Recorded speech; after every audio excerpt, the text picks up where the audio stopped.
Welcome to the Expansionist Podcast with Shelley Shepard and Heather Drake. In each episode, we dive deep into conversations that challenge conventional thinking, amplify diverse voices, and foster a community grounded in wisdom, spirit, and love. I'm excited to talk with you about spirit. I love her. Yes. And based on the tradition that we, both you and I, were handed, I've known spirit for a really long time in my life. What about you?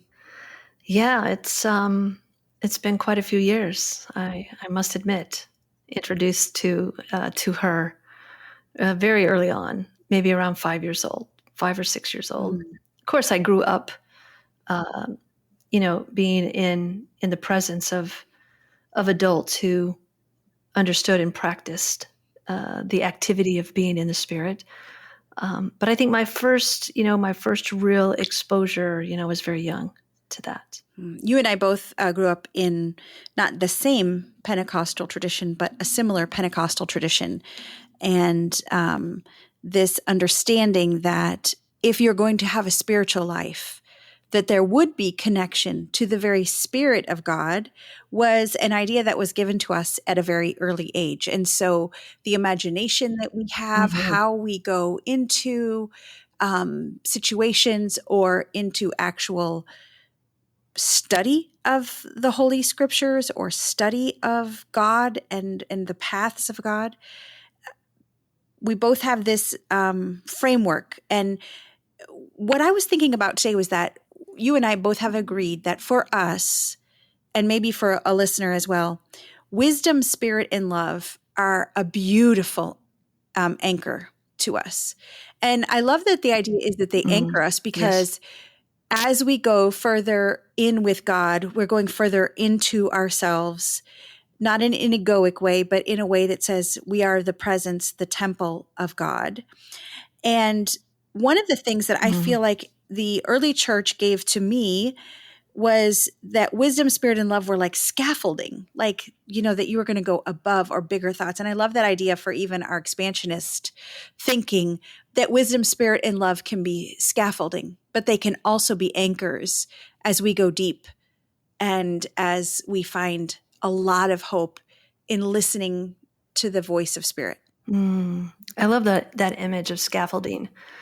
And I don't know, maybe this happened to you growing up too, even though, I didn't hang around the Pentecostal movement maybe as long as you did because we moved and that church was not available after I was about 12 or 13. But this image of scaffolding, like I got this, as you were saying, like it created these on-ramps that allowed myself, even as, elementary and teenage years, to test the spirit, to try the spirit, right? To try something on, like, to wear it like a garment and to see how it would feel. Like that was encouraged.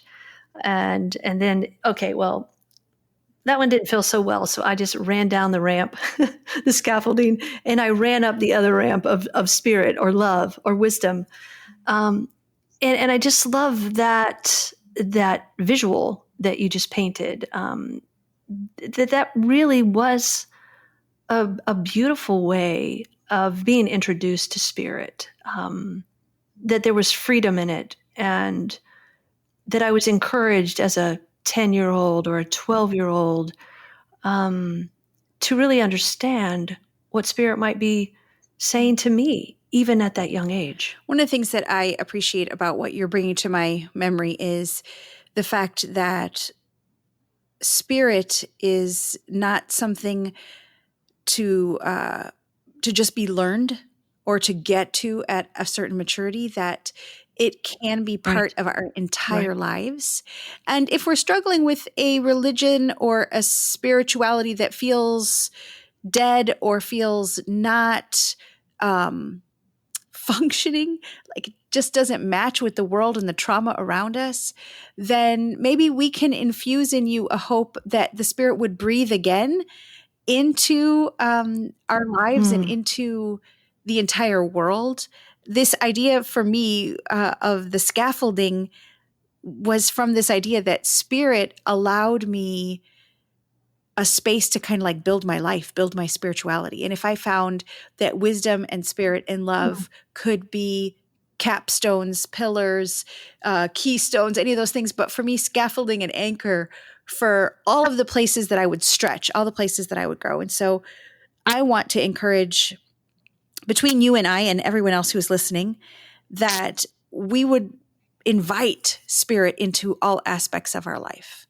and that we would learn to trust our intuition when the spirit leads us, that we would learn to be comforted by spirit who allows us to know things that maybe we shouldn't even know, and not about our neighbor, but I mean, without having, Yeah. like someone sit down and teach us something, that we could intuit things by the spirit, that we could know things, that we could trust spirit, that we could trust ourselves in following spirit into more love. Great invitation to talk about how do we get introduced to spirit, Heather? And this is a question that you and I have thrown around more than one time in our conversations, but it seems like there's a lot of God talk and a lot of Jesus talk, but not as much talk about spirit. And do you feel like that is because we haven't seen her move as much in the last decade or two? Or is it because we only practice the season of Pentecost once a year? Or is it because the feminine spirit of God is wooing and there's just not enough women? The first thing that I think of when You can tear into any of those. the first thing that I think of is we don't hear enough about the Holy Spirit, in our opinion, because you can't put her into a curriculum. She won't be defined in a little tiny box where you can sell it from a publisher. It's an invitation into a divine dance. It's an invitation to taste. It's an invitation to feel. It's an invitation to experience. It's an invitation to embody. It's not just an invitation to know. And I think that that's hard sometimes to express. And so instead of saying to someone, come and taste the spirit with me, we say, here's a little box and a little piece of, some words on a paper, memorize this, and I think that becomes something that we offer to people because it's been offered to us in that way. But I think that is our whole life, our longing for, we want to taste the spirit. We want to feel spirit. We want to see what she sees. We want to live in ways that are full of life, that are full of joy, and that at the end of whatever it is that we experience with spirit, that there is more love in the world, that there is more love in us, that there is more love between us, between neighbors, friends, enemies, but that love is the end of all of our following of spirit. And yeah, I think that it's hard to, that's why people called her the Holy Ghost. What do you say of a ghost? There's ghost hunters. There's people that are paranormal things, but that's very different than what we're saying. Why I think the ancients understood the word spirit to mean the eternal part, the eternal part of us and of the world. And we do go through cycles of birth and death and resurrection, but we look at things that are eternal and we long for them. And I think that spirit reminds us that we can live in those places. This is really good. It's making all kinds of things like erupt in my brain right now that I want to say or want to ask. And one of those is, I think that there's plenty of examples of how I think the spirit has been chased away or has been maybe experienced in negative ways, by some individuals who wanted to say that spirit only comes in these forms, or that you can only have spirit if you do X, Y, or Z. Like I grew up in a denomination that really focused on that, you're not going to experience the spirit unless you are following, like you said, this curriculum, this pattern of thinking, or this doctrine. And so, well, I really want people to experience the Spirit afresh and new. And I know that sounds cliche, and I know that there have been eras where there has been outpouring of the Spirit in people's lives and in churches. And so, talk to us just for a little bit about it. Maybe that's where you were going. I don't know. Has Spirit gotten a bad rap? And that's just why we don't talk about her as much. Yeah, I think 100%, 100%. I think that we have done a terrible job as the church in first of all making space for Spirit. I when you first started talking and said, maybe we didn't make room for the Spirit. When I heard people talking, even growing up, about the Spirit in that way, and also I grew up in a tradition where they talked about Spirit was entered, but they demanded that there was a period or a time or a measuring of sanctification, and then you could get to this Oh, sure. Spirit, as opposed to really the testimony, even through all of the ancient text, is Spirit comes as Spirit wills, and Spirit is not a flighty bird, That's right. but there is that Spirit is love, No. and Spirit is going to go where hearts and minds are opened to that. Receptive consent, I think, is huge when it comes to things of the Spirit. And so, if you're closed off and you're not interested, I think that those are the type of things that make the conditions less favorable for us to actually experience that. Yeah. But I believe her to be so good and so delicious that even if we have closed ourselves off to Spirit, that it is so possible for Spirit to come and kiss us awake, to drip some beautiful honey on our lip and make us taste the sweetness that she is.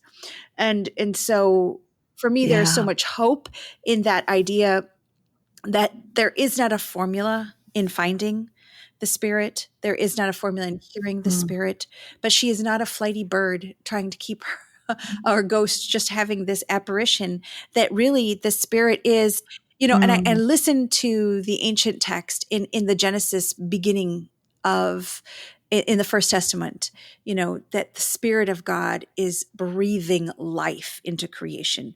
The Spirit of God is hovering over chaos. Yes. And we see the same thing in John's telling of this new Genesis in the Second Testament, where the Spirit is there giving life through Mary, giving life through Jesus. This birther, Jesus, even in gifting the Spirit, is breathing on them. So this very breath of God offers to us an embodied reception. And I think that that's also a reason why we don't necessarily know how to talk about the Holy Spirit, God's own Spirit, love Spirit, because what is it like to talk about somebody and say, you'll feel her with your hips, or you'll feel her in the back of your neck, or you'll feel this knowing, it'll be intuitive in your gut. I mean, that's very difficult to teach with just a curriculum. You'd kind of have to walk with somebody. You'd have to have a relationship or a further conversation. And I'm confident that that's the way that it was always supposed to be, that through community, through the telling of a story. I was thinking about this yesterday because you and I were having a conversation. I went to bed thinking about this idea of telling better stories, but that we tell stories in community. And I was thinking about why. We had just been to a funeral, and somebody was telling a story about the person who had died. And someone from a table across her said, oh yeah, but don't forget about this. And then they told another side of it. And it was a beautiful side that was shadowed because the person telling it only knew the one part. And then somebody else chimed in.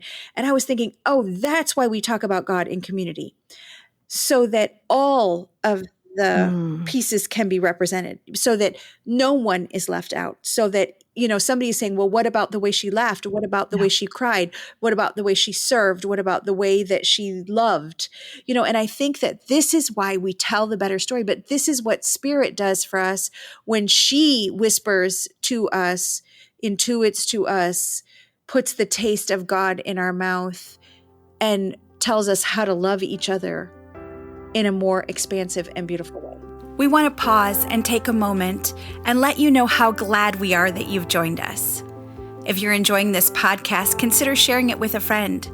And if you found the conversation intriguing and want to know more about what we're learning or how you can join our online community, visit our website at expansionisttheology.com. This is a sensing spirit, that this is a savoring spirit, that this is a spirit that once you do have this experience, once you do taste her essence or her presence, there's nothing quite like it. I believe that to be true. I believe that you taste it and then you are after that taste for the rest of your life. The sweetness of the presence of God, of knowing to be in the presence, fully loved, fully seen, fully accepted.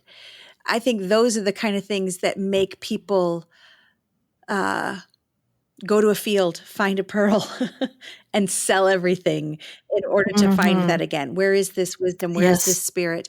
And I think that we would be amiss if we didn't talk about the fact that at the end of our following spirit, it should always lead us to more love, a more expansive love. Right. It should always lead us to things, to experiences, to thoughts that are more loving toward ourselves, toward our neighbor, toward the world, even toward God. That the way that spirit expands our mind is always going to be more loving, not more narrow, not condemnation, not a way to oppress anyone else, not a net to trap anyone in, but freedom, this love and freedom, and this beautiful, I like that you use the word on-ramp, the on-ramp for the scaffolding that we are enlarging in our ideas, but also the anchors as we go deep within ourselves to hear the voice of spirit affirm our worthiness, affirm our belovedness, affirm the presence of God.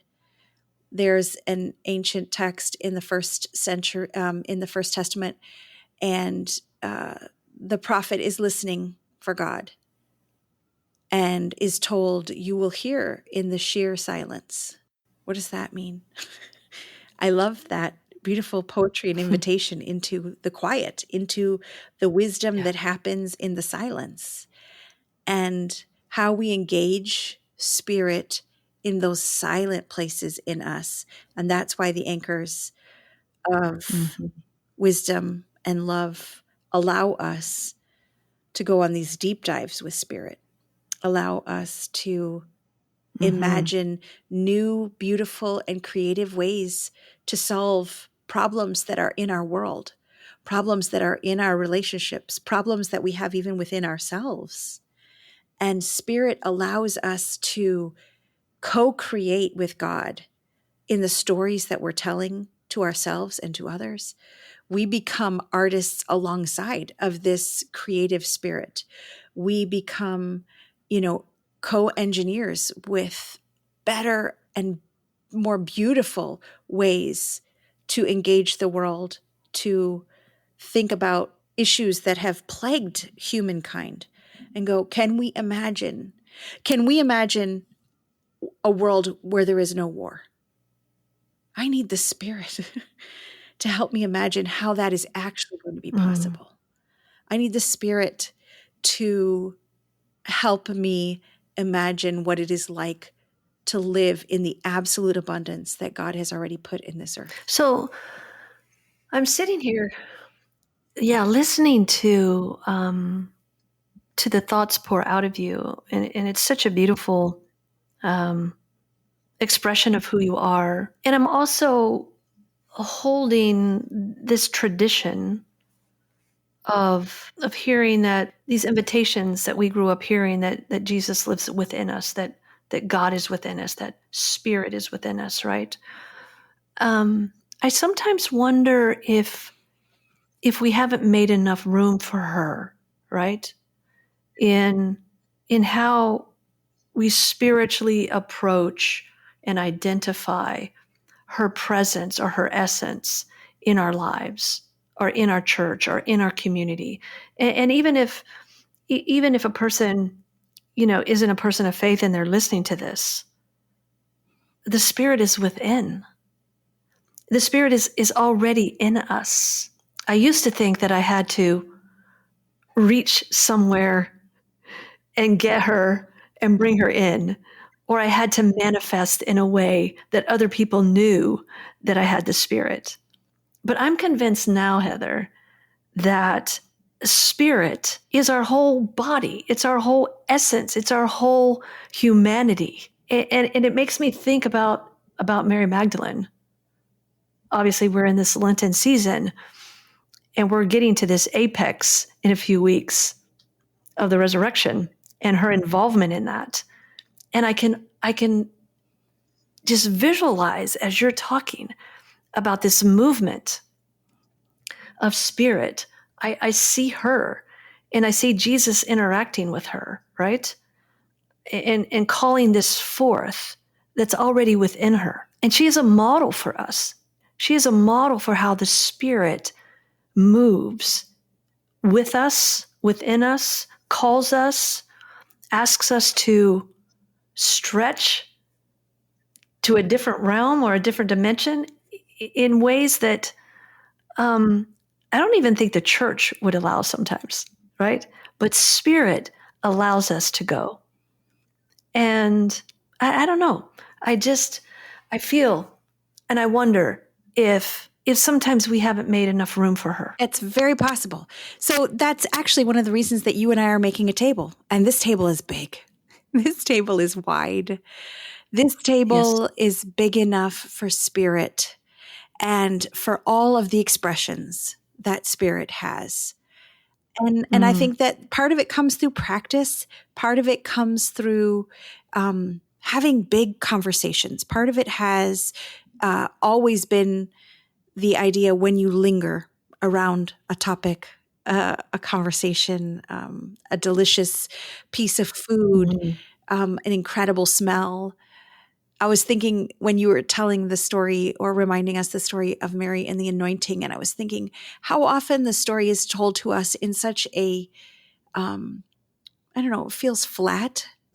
To tell the story in ways with very just flat. in ways with just words, because imagine the smells. Imagine that fruity smell of olive oil, of good olive oil. Imagine the smell of all the cooking and all of the spices that would have been there and bread that was being made. And imagine the smell of earth and sand and dirt. And imagine, like there were so many smells in that. And if we tell a story and we forget about those things, more than we want more than we want to imagine. But not only smells, imagine all the tastes that were there. Imagine what people were hearing and not just the words. Imagine the way that the wind came through those trees. Imagine what it felt like in the cool of the day after being hot. Imagine what cool water feels like or good wine feels like out of an earthen cup. There's so many beautiful ways to engage with the Spirit that was doing all of these things, painting all of these pictures. And sometimes what's been gifted to us or given to us is a flat script, is paper and words on a paper, when there's life. There is delicious dinners to be eaten that Jesus, even said, I longed to eat this meal with you. And I want to wash your feet, and I want to put my hands in the water, and I want to put my hands in the oil, and I want to tear the bread apart. And so I see that Spirit brings to us a story that reminds us that every moment is sacred, that the presence of God, the presence of good, the presence of love is infused in everything.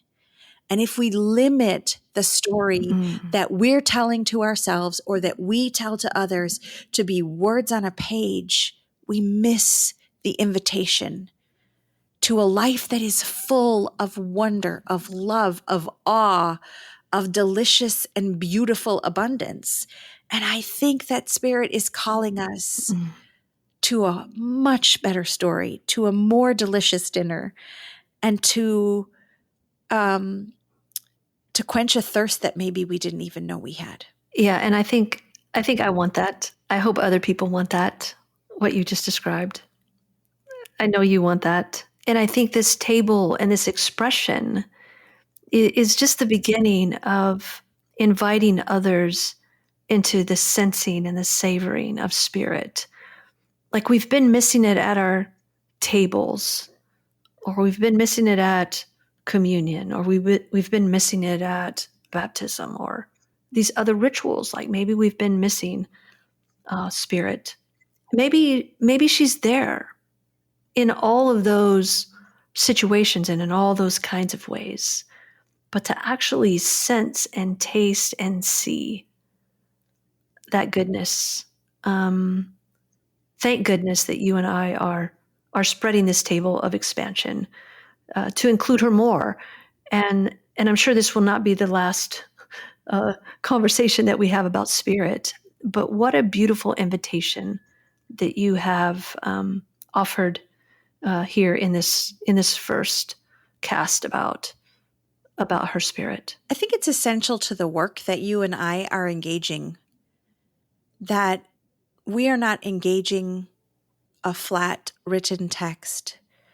We are engaging a creator, a God, a love, a force, a light, an energy, all of the ways that people have tried to put words on life, on the being that has given us life. And words fail us, and yet we often have not partaken of all of the ways that Spirit speaks.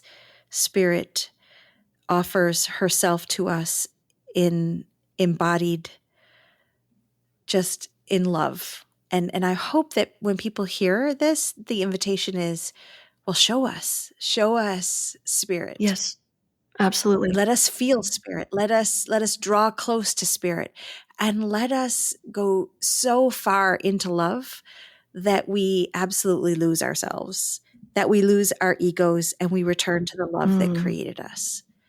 I'm confident that when I read the words and the witness of Jesus, that's what Jesus did. Allowed himself to be so lost in that kind of love, so led by Spirit, that every miracle was just this extension of, this is what Spirit is already up to. And I think that that's an invitation for all of us, that we could live in such a way that we could be connected with all of the good that Spirit is already up to. I look forward to that, and also to learning and to continue to learn, like we started this podcast with our experience growing up, right? And as we have grown and we have moved, maybe away from some of that tradition, we haven't left Spirit behind. And that's the beautiful part, I think, of this conversation tonight is we have carried her.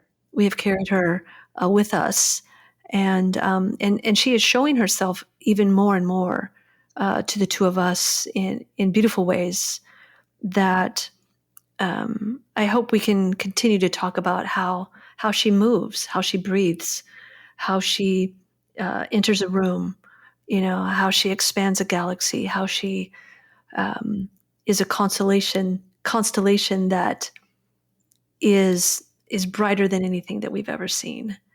Like there's pieces of her and sides of her that, we have so much to discover and so much to explore. So I'm looking forward to helping to shape this movement of Spirit with you. I don't know if you could tell, but I have a lot to say about the Spirit. But not just say. The invitation is to also hear, to taste, to abide in the presence of the Spirit, to learn from the Spirit, but also to stay in conversation with the Spirit. And what a great hope that would be for us. It was our joy to have you listen to our conversation today. If you would like further information or for more content, visit us at expansionisttheology.com.